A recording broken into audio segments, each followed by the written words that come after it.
let's start there, because in Edmonton, as we're recording this on Tuesday afternoon, the news has just broken. The Edmonton Oilers have placed Jack Campbell on waivers for the purpose of reassignment. So this is a guy that they signed, Julian, 5-year. This is the give him the big money deal. He was going to be the guy, the missing piece, take him over the top. And back-to-back seasons, he struggled last year. They thought he was going to come in with a fresh perspective. This year, he looked good in the preseason. You did. And it just hasn't clicked. The Oilers are clearly saying, Julian, that we believe goaltending is an issue here to start the season. Jack Campbell on waivers is a pretty drastic move to make before American Thanksgiving. Have you seen the save percentages for both of those guys? I mean, Stuart eight, Skinner and all of this as well. Yeah. Goaltending has been a problem for the Edmonton Oilers. I mean, you look at yesterday. I mean, the fact that they tried to get off to a good start against the Vancouver Canucks, they still couldn't beat them. We can get to the Vancouver Canucks in a second here, but I think the expectations are too high and the situation is too dire for the Edmonton Oilers to go through this stretch and not do anything. This was as best as they could do for right now. They'll probably call up a goalie from, looks as if they're going to call up Calvin Pickard from the minors, it looks like, to kind of, hold down the fort. He looks like he's been doing pretty well in Bakersfield. But, I mean, something had to be done. I mean, you're stopping yourself short of dealing with Jay Woodcroft or making a trade or doing something else. The next best thing you can do is address goaltending, which has legitimately been the biggest problem with the team so far.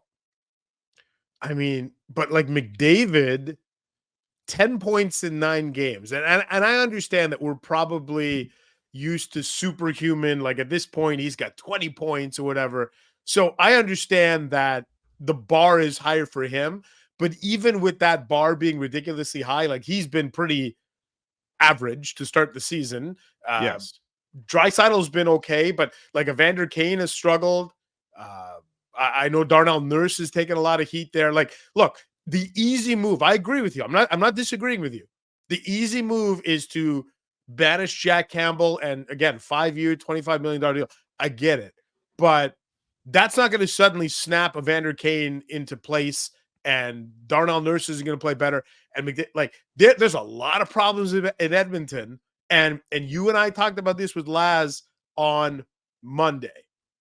The game against San Jose becomes a absolute go make your popcorn now.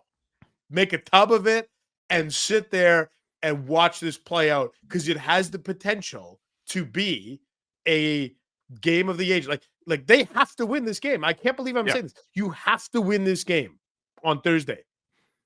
I agree. I think if you lose against San Jose, it's as rock bottom as you can feel. It's one thing if you're the Edmonton Oilers and you're off to a decent start or a good start and you lose that San Jose game. It's a one-off. It happens. Some of the best teams in the world lose to some of the worst teams. It happens. You obviously won't like that in the moment, but you say, you know what? There's a bunch of games that come up in the season against this team. You move on. You figure it out. You had a bad night. In this particular situation, with the context of the bad start that they've had, putting their goalie on waivers, and I don't know if you saw some of the body language near the end of that Oilers-Canucks game last night. That was a team that looked super frustrated with everything going on. They thought that Heritage Classic win was going to be a turning point in their season. It has not been the case. You lose to the San Jose Sharks, a team that we're wondering if they're going to end up being among the worst to have ever played in the NHL, a team that they're not far off from having a meeting of their own. Mike Grier coming into the fold being like, hey, like this is unacceptable, and speaking to the media about it.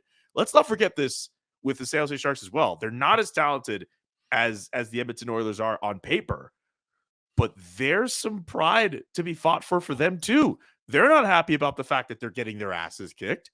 Why should they roll over and die for a struggling Edmonton Oilers team? Thursday's going to be very fascinating for both of those teams. I expect the Oilers to win that game, but if it doesn't happen, DEFCON 5. Press the panic button. Something needs to happen, because you can't let your team get up to the spot like that.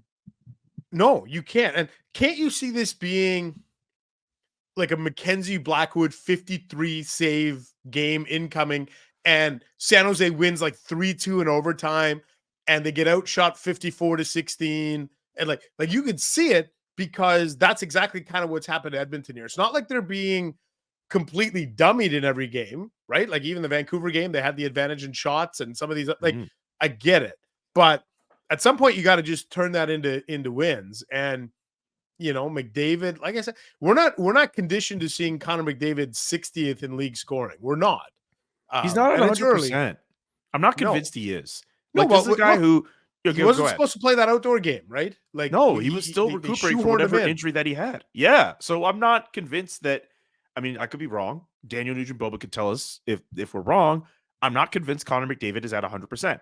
And it's a much different story if he's not playing at 100% and all those guys are going through what they're going through, but the goaltending is at least there. The fact that they don't have a reliable netminder in net right now, that's a big problem. That's a massive problem for the Edmonton Oilers. And to your point about seeing if Mackenzie Blackwood or ends up being that guy for San Jose, or what if they put like Kaapo Kähkönen in there, or just, you know what, for me, it's this. Even if Edmonton wins that game like 3-2 in overtime or 2-1, that might not be enough. Like that would still be really bad for this team. They need, if they don't blow this team out the water, we're probably still going to ask questions about this team. And just so our readers know, you cover Calgary, I cover Ottawa, Daniel Nugent-Bowman covers Edmonton, Sean McIndoe, one of a number of our writers who kind of has an eye on the Maple Leafs. The four of us are collaborating on a roundtable that will likely drop Wednesday morning. What did I call it in the Slack channel? The roundtable of the eternally damned. It's who's got it worse. Eternally damned might work for. You know what? I mean, these teams have gone through a lot. Maybe eternally Ottawa, suitable. Calgary, Edmonton, Toronto. All of their fan bases are seething, and all of them have a right to say we are. Here's basically the point of this roundtable is here's why we think our situation is the worst. And maybe Edmonton is the worst, but they also have two of the best three players on the planet on their roster. They also have been to the playoffs, 3-4 years in a row. They just got to figure some stuff out. Whereas I think Calgary and Ottawa, maybe a little bit of a different bucket. Anyway, so that's coming up. I'll add that too. Actually, you know what? Maybe I shouldn't reveal everything from that I'm putting in. It's a tease. This is called the tease. It's just a bit of a tease. I can hold back. Yeah. San Jose, as we mentioned, is the opponent for Edmonton later this week. Mike Grier, general manager of the San Jose Sharks, rolls into the practice facility on Monday and says, guys, we need to talk. Now, I don't know about you, Julian. Anytime somebody pulls me aside and says we need to talk, regardless of the situation, it's not good. Like, has anybody pulled you aside in your life and said, hey, Julian, we should talk sometime. We need to talk. It's not good. Like, yeah, I don't know if it's like, it's one thing to get pulled aside and have that happen. I'm a little bit more optimistic. The worst is when you get a text that says, yeah, we need to talk. Like that's when all the anxiety starts happening. Because at least if someone pulls you aside and says we need to talk, there's a good chance that whatever you're going to hear is going to come like right away or later that afternoon or something. You get that text from somebody, you have no idea what that situation could turn itself into. And I believe that according to Eric Stevens' reporting, this was the first time Mike Grier, and this is year 2 for him as general manager, he has met with players kind of one-on-one or coaches one-on-one. This is the first time he addressed the players and the coaching staff as like a collective unit. Like all of them were in the room. And he basically said, it's unacceptable what's happening here. Effort level, unacceptable. Results, unacceptable. Like everything, unacceptable in this room. And so you give up a 10 spot in back-to-back games. I guess my question is now, though, like there's going to be a feeling regardless of who's playing. Philadelphia's got San Jose. As we talk about, Edmonton's got San Jose. Nobody wants to be now, given the way the Sharks are being beaten down, nobody wants to be the team that loses to them for the first time, right? Like, no. That's the amazing thing to me.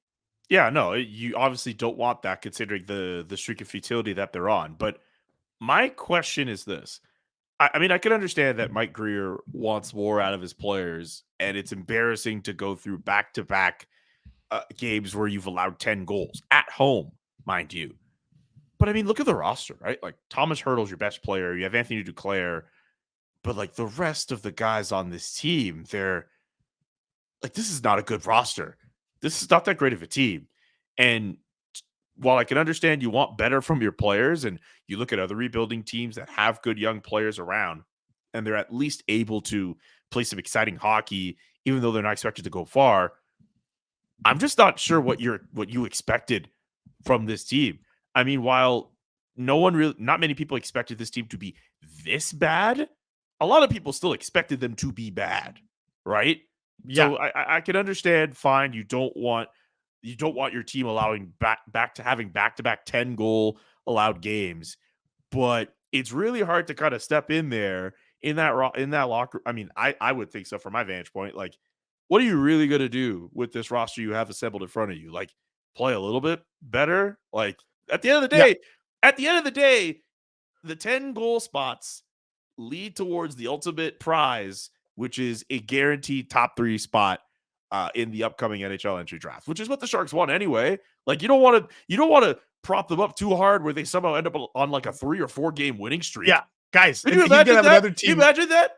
Like, another team meeting. Guys, settle like down. stop. Like, stop the winning. Stop the count. Like, you don't want to hype them up too bad. Like, what is a meeting like that like? Like, I would love to know what that was like. Exactly. And like, to me, like, there's so many stats you can throw out about San Jose's goal differential and giving up 10 in back-to-back games, or that poor kid with my first San Jose Sharks game who became a meme at the 8-0 game in Vancouver. To me, the most damning indictment, or the stat that really jumps out, is Auston Matthews has more goals than the Sharks as a team. Matthews with another 2-goal, multi-goal performance Monday against Tampa in a huge come from behind win for the Maple Leafs, who looked like they were dead and buried in that game. Matthews scores a couple of goals. And now, at what point do we start to say, let's start to think about 50 and 50? It feels a touch early to me. To me, I think if Matthews at 25 games has between kind of 22 and 27 goals, I think it's okay. I feel like it's a touch early for 50 and 50. You? The fact that we're talking about it suggests that it really isn't too early to Yeah. talk about it, but also the brightest spot on this team has been him and Marner's and the core 4 as a whole. There have been so many other things to nitpick about the Toronto Maple Leafs, but their star players have actually been playing well to start off the year. And Auston Matthews, I mean, the fact that he had those back-to-back hat tricks, right? That's helping him in this chase too. But he's also just looked really good. He's been able to come through for his team when they need him. I mean, I don't know if he'll actually do it.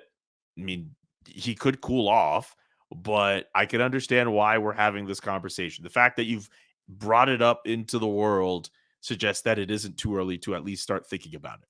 Yeah, 13 goals. Let me ask you this on where you stand on 50 goals in 50 games, because there's only a handful of players: Brett Hull, Mario Lemieux, Wayne Gretzky, Mike Bossy, Rocket Richard. Those are the 5 guys that have done 50 and 50. But there's a couple of guys, Julian, and Cam Neely is the one that jumps out to me. Cam Neely once scored 50 goals in his first 44 games.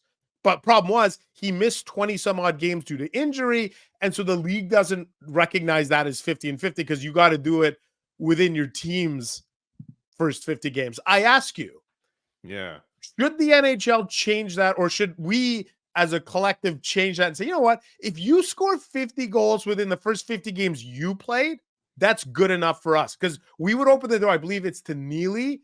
I think Alex McGillney had a year like that. Didn't and I want Auston to say, Matthews, like about a year or two ago, go he- through a he- stretch with like 50 consecutive, like it wasn't to start off the season, but but I he think had it's got to a be your stretch like first that. 50 games of the year. Like, Yeah, your first 50 games of the year. I think we should count that, shouldn't we? I think it's definitely more impressive to just kind of start off the year or just keep going on that front. Yeah. But also, if you do it, I mean, then again, you can manipulate the numbers to say what you want. So you could say, like, okay, fine, you made it work over this 50 game stretch that we randomly pulled out throughout the year. But there is something to be said about starting the year off strong and continuing that pace as you go along. Like, I think it's a little bit different. I don't know if I'm ready to. I would like to be convinced on why the alternative route would be just as good, if not better, than a guy starting off the season and continuing that on through his team's first 50 games.